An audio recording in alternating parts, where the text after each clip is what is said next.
Thank you so much for joining me this evening as we are talking, again, with one of my favorite guests, Bill Birnes.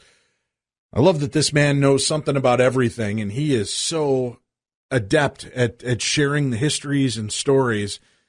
Bill Birnes, of course, is a New York Times best-selling author, a magazine publisher, a New York literary publishing agent who's written and edited over 25 books and encyclopedias in the fields of human behavior, true crime, current affairs, history, psychology, business, computing, and the paranormal.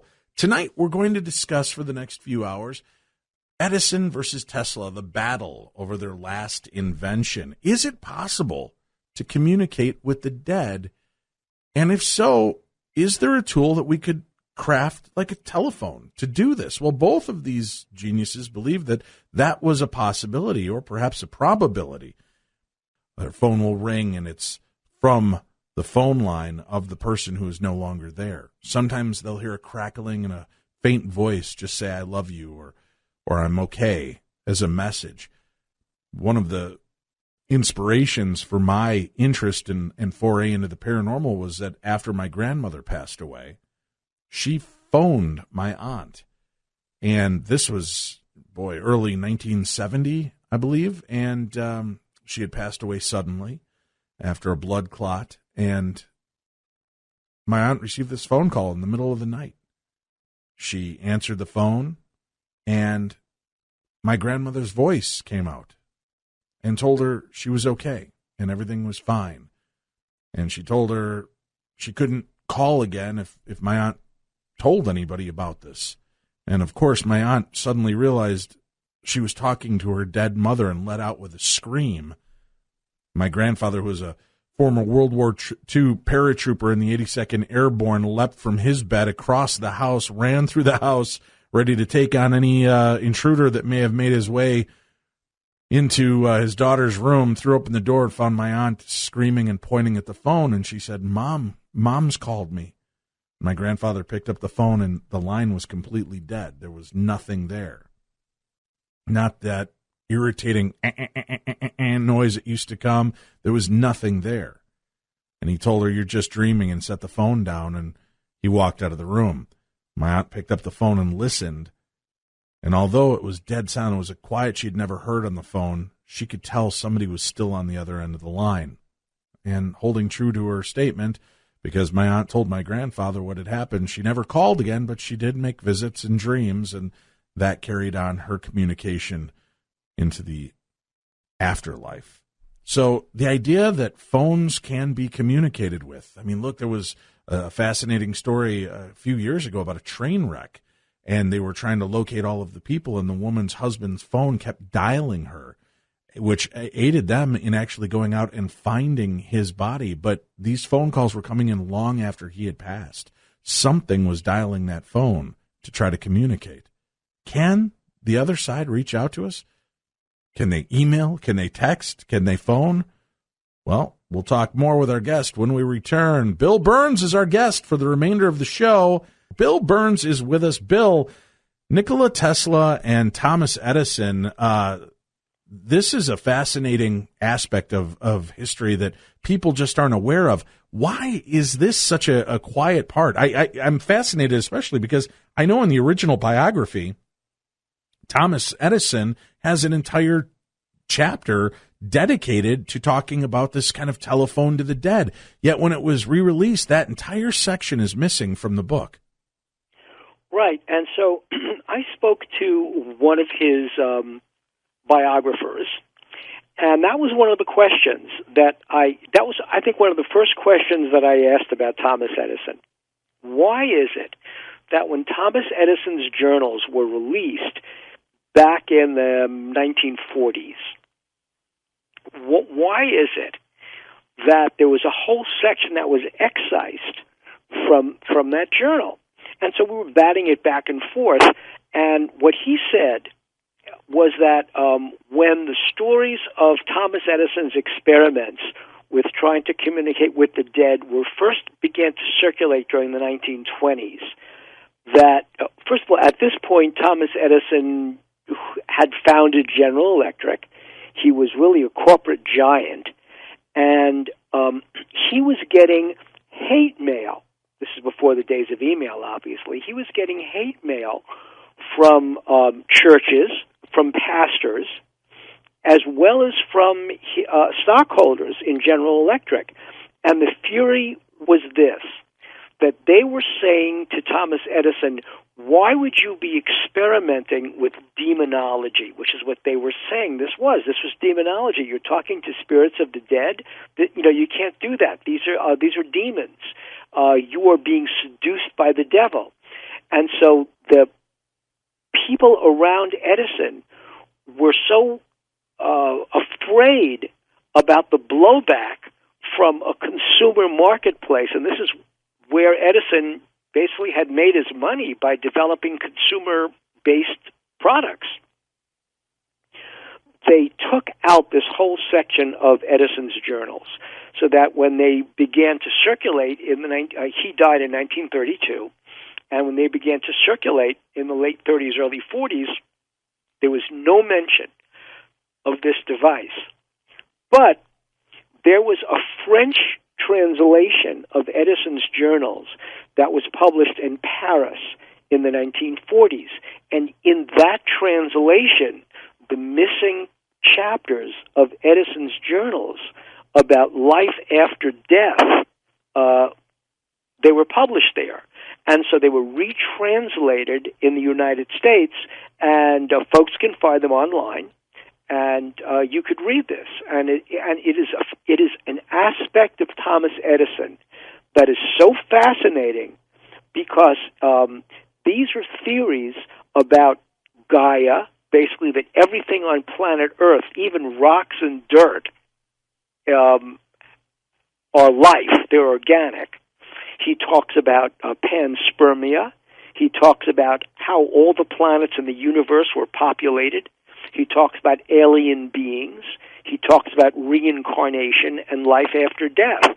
So you would think you're talking about a spiritualist instead of the person who helped invent the consumer market of the 20th century.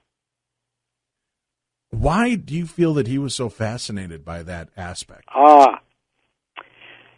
Edison grew up in the wake of two brutal wars.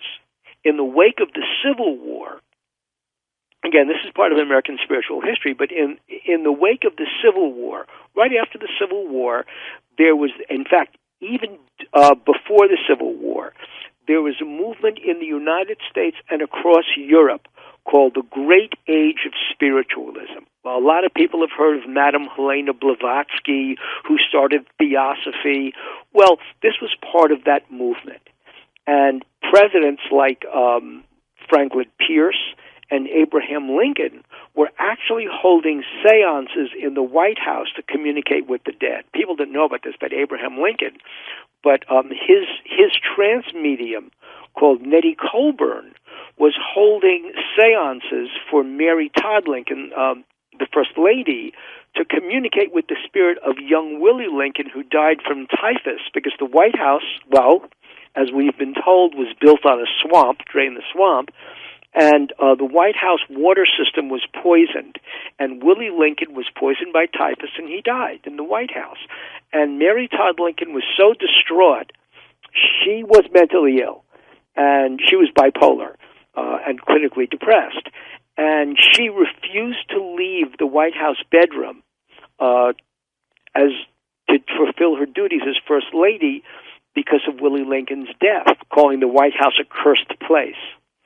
And to assuage her grief, Lincoln called upon this young spiritualist called Nettie Colburn, who held a seance at the White House, and used her spirit master to invoke the spirit of Willie Lincoln, who assured his mother that all was well, he was on the other side, and that brought Mary Todd Lincoln back into the Washington social circle.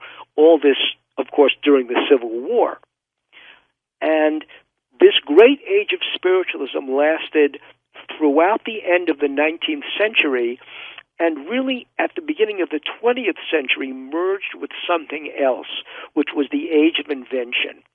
This was the age of Edison, and but also the age of Einstein, and the age of Freud, and the age of Jung and Planck and Heisenberg, the beginning of quantum physics. The whole premise of Freud and Planck and the physical and the theoretical physicists of the early 20th century was there is a world which we cannot see, but which is a palpable world. It's just as real as the world we can see, as real as the table you can pound on, but you can't see it. And this dovetailed with the theory of Sigmund Freud, which was that there is a part of the human mind which you can't see, but which governs the way we behave. It was the theory of the subconscious. And these two theories emerged in the very early 20th century, and these influenced Edison. And then, after World War I, just like at the end of the Civil War, there was this increased interest in spiritualism because of so many deaths in World War I. Grieving parents wanted to communicate with their dead children who had fought in the war. Spouses wanted to communicate with their husbands who had been killed in the war. And so there was a whole rash of mediumship in the very, very early 1920s to communicate with the dead. Sir Oliver Lodge was one of those people. And by this point, photography had been invented. There was early radio.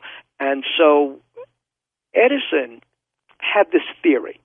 And this theory was also based on the theory of quantum physics, which was that quanta, bits of mass, bits of matter, pre-existed and existed after death, that when a body died, the essence of that person's consciousness still existed as collections of quanta. And his idea was that if we could figure out a way to communicate with this, if we could figure out a way to acknowledge its existence, in other words, to identify it, then we could identify the fact that the spirit existed after the death of a person. And that was the invention that Edison sought to develop. It again, you would think that they've got this idea at that point, and it wasn't, what's the right word I'm looking for here? It wouldn't be something that would be so easily poo-pooed at that time, right? Because they would want, people were more open-minded to the concept and looking for this. And you would think that leaps and bounds could be made at that time if they would have really gotten into the creation of a device like this. Edison was very, very well read. He wasn't just an inventor. He really was a scholar of his age. He was very current in the thinking in physics, in psychology. He knew Freud. He'd read Jung. He knew Einstein. In fact, there are these wonderful letters that Edison wrote critiquing Einstein, saying that he didn't really understand mathematics and that his physics was really way off base. But he really did adhere to the Einsteinian theory. It's called spooky attraction, that quanta, bits of matter, spun, that they were related across space. And Edison's theory was, if bits of matter were related across space, and if Einstein were correct in his theory, in his special theory of relativity, that space and time were related, then could it be that spooky attractiveness of matter weren't just related across space, but related across time? And if that were true, would it be possible to find a way to identify the existence of these unseen pieces of matter if they crossed paths with photons in a light beam? And that was the basis of his invention. And Edison was not a radical inventor. He was not a radical human being in terms of his ideas. The way he worked was one invention always built on other inventions, even when the other inventions weren't inventions that he created in the first place, such as the motion picture projector. Edison didn't invent motion pictures. He theorized about it. He invented the kinetoscope. In other words, you look into and see images flipping through a lens, and that gives the impression of movement. But the motion picture projector was invented by someone else, and then Edison improved upon it to project it onto a larger screen, and hence that began the motion picture industry.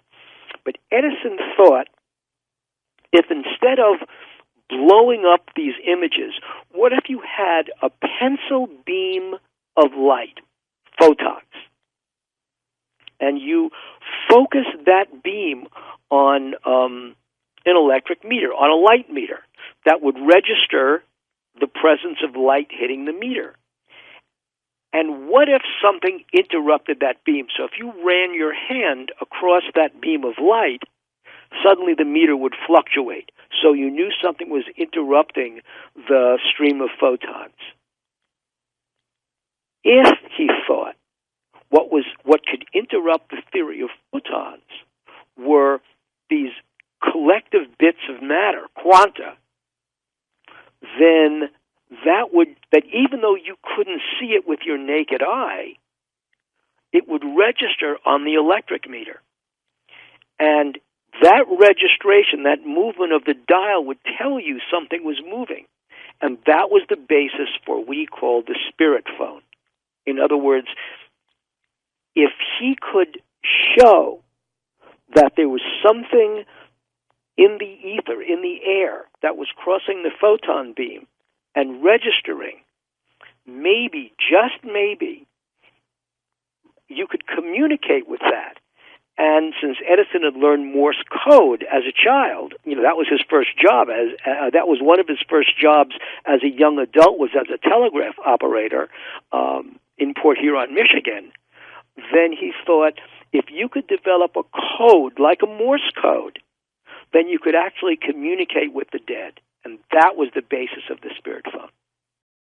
Bill Burns is our guest as we are discussing the spirit phone. We heard a little bit about Edison and his inspiration for this, creating a tool, a conduit in order to communicate with the essence, the energy, the spirit of the human after its death. Was Tesla already on to this, or did he hear about Edison's interests and suddenly find himself intrigued by this as well?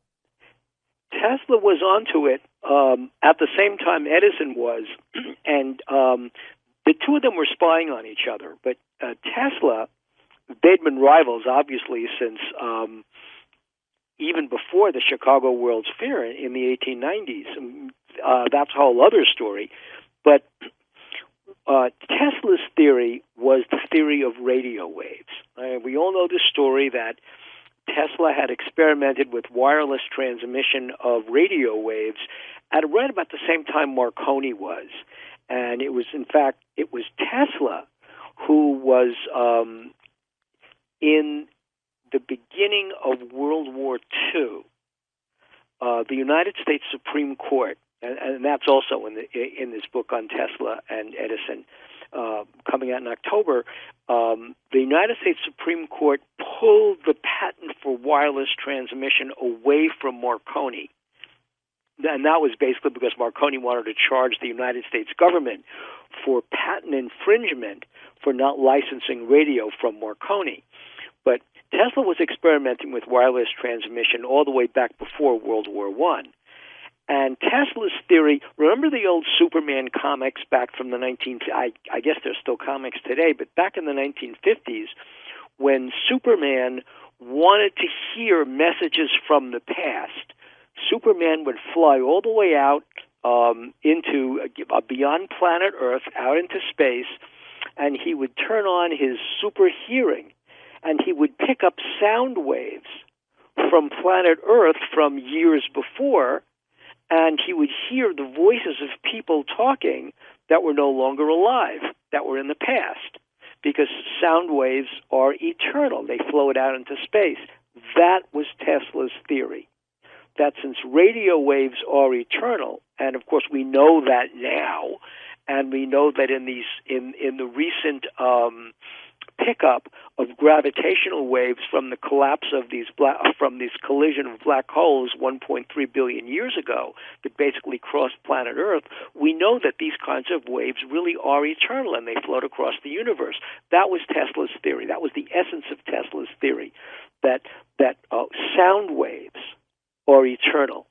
And his idea was that if you could just find the right frequency for picking up the sound waves from the past, or the sound waves, you would be able to hear the voices of people who were dead, of people who had departed.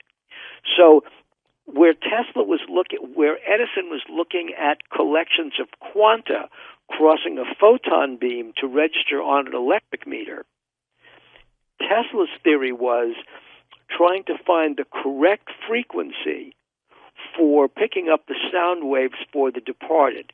And if you could do that and then communicate on that same frequency, you'd be able to talk to the dead. So two of the most brilliant electrical engineers and physicists of their time were both competing independently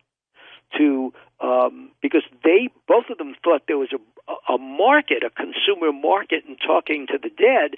They were both competing for that device.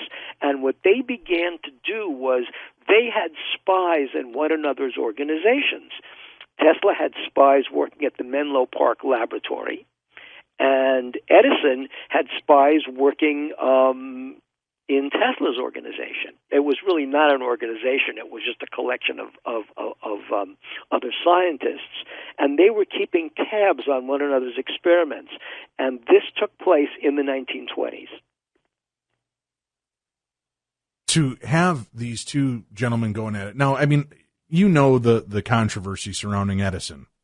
And many people consider him a fake and a fraud and nothing more than a criminal. Where do you come in on this, knowing what you know about Edison and his connections and working at the patent office? Do you think that there is, that he was, and it's so hard to say, right? Because we hold him in high regard, but do you believe that he was stealing and taking advantage of his position? Well, here are the things you know about Edison. One, Edison created an invention factory. Yes, he used the ideas of other people, and he put his own patent. I mean, he created this. I mean, this is what corporations do today. So this is not new. He basically hired scientists, engineers, to work for him.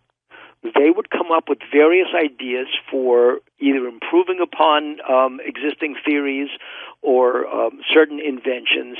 Then Edison would patent these in his own name. And he created the company General Electric, and that became a patent machine for consumer products in the early 20th century. One of the things that Edison and Tesla competed about, everybody knows this, is the war of the currents. Edison developed direct current, but there was a problem with direct current. It didn't have the power to reach, to go beyond a mile, so that you would have to build relay stations across a municipal power grid to boost the power of a direct current generator. Tesla had a whole different theory. Tesla's theory was based on the potential of electricity. The simple example is this. If you're walking along the street and it's a flat street, you're going to expend a certain amount of energy to get from point A to point B. But if you're climbing a hill, you have to expend a lot more energy to get to the top of the top of the hill. A lot more energy, and that's called potential. And Tesla's theory was that if you bounced a current, if you bounced a magnetic pole back and forth from negative to positive and back and forth, what you'd build up would be a great potential. That potential would drive the electric current further along the line. Now, Edison thought that that was totally dangerous. That was crazy, because the amount of current you'd be generating, if you touched that power line, you'd get fried. So what Tesla then invented was the transformer, to step the power down from the very high electrical supply lines down to the 110 volts for household current. Edison said that was still very dangerous. And so that was the basis of the war of the currents. But the value that Tesla was trying to sell for municipal power grids was that you didn't need relay stations every mile across the municipal supply line. All you needed was one generator and then transformers to step the power down to get into individual houses. Well, eventually we know that was AC current, alternating current, that won the day. But here's, when you talk about Edison being a criminal, this was the climactic battle of AC versus DC. To prove that Tesla's alternating current was deadly, what Edison did was he proposed a contest. He said that he went to New York State and said that New York State was looking for more humane ways to execute its prisoners. Edison proposed a device called the electric chair. And there was this poor prisoner, he was obviously a murderer who was he was convicted, called Richard Kamler. And he's, I think, at Greenhaven State Prison in New York. Edison hired a person to develop an electric chair based on alternating current. George Westinghouse, who was Tesla's financier, was screaming, "This is unfair, this is ridiculous, you can't do this, this is inhumane." But to test the electric chair, here's what Edison did. He began experimenting with alternating current to kill dogs, cats. He even killed an elephant using alternating current. Then the time came to test the current by killing a prisoner who'd been sentenced to death, and that was the electric chair. This could almost be a scene out of the movie The Green Mile. And Edison, they strapped this prisoner into the electric chair, and they applied alternating current. Well, the prisoner didn't die right away. This was not a sudden death. He was basically shaking in the chair. He went into convulsions. He began to smoke and fry. And finally, after repeated attempts, he died. And Edison's plan worked because the New York newspapers said that the convicted prisoner, the executed Richard Kamler, wasn't executed. He was Westinghoused. And in the beginning of the branding of devices, that was basically the beginning of negative branding. And so that's what Edison did. It was very, very cruel and inhumane. So those are the lengths that Edison went to prove that his direct current was safer for consumers than Tesla's alternating current. But as we know, ultimately alternating current won the day, and their rivalry only increased in the 1890s when Edison and General Electric made a bid to light the Chicago World's Fair.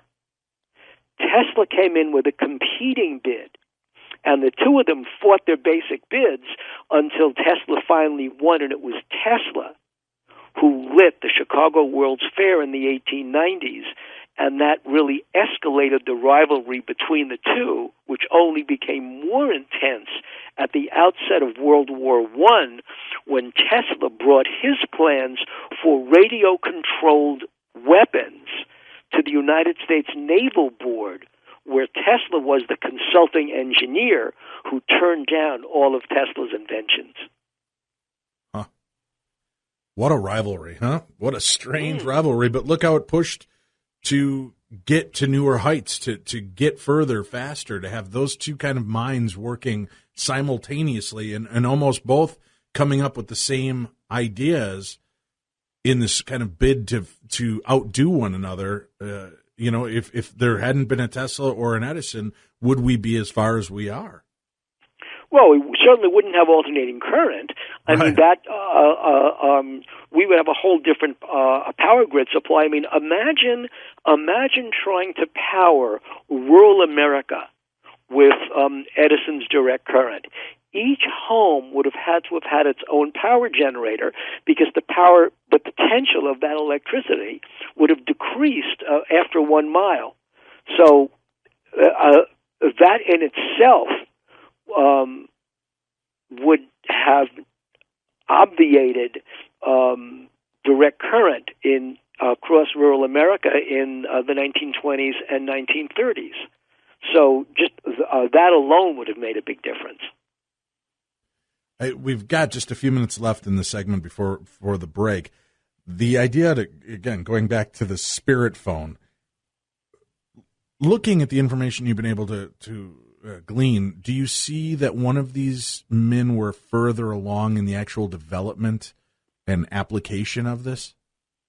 Well, we know one thing, that when Edison was trying to test his Spirit phone,